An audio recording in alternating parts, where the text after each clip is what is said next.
In this video, I will show you how to use Chatgpt as your professional email writing assistant to draft sincere and effective apology emails. To start, I have Chatgpt open in my browser and ready to go. I'll begin by setting up the AI with a foundational prompt from my notes. This prompt instructs Chatgpt to act as a professional assistant that writes in a warm, human, and accountable tone while avoiding generic cliches. I copy the text, paste it into the message bar, and hit send.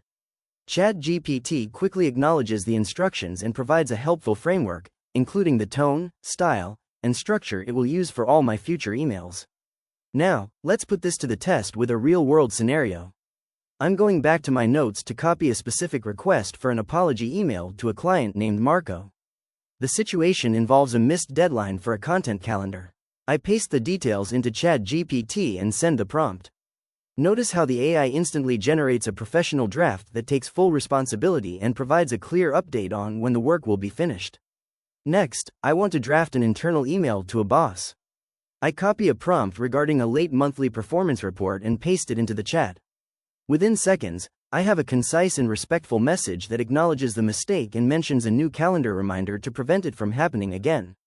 For a different perspective, let's try a customer service example. I'm copying a prompt for a business called Lumi Wax to apologize to a customer named Karen for a damaged candle. After pasting the prompt and hitting enter, Chatgpt produces a highly empathetic response that feels personal and sincere, rather than sounding like a canned template. Finally, I'll show you how to get multiple options for the same situation. I'm asking the AI to rewrite that last customer email in 3 different tones: formal, warmer, and short. I paste the request and send it. As I scroll through the results, you can see how Chatgpt provides a more corporate version, a personal version for long-term clients, and a direct version for a quick fix. This is a great way to find the perfect voice for any professional situation. If you found this walkthrough helpful, please consider liking the video and subscribing for more quick AI tips and tutorials.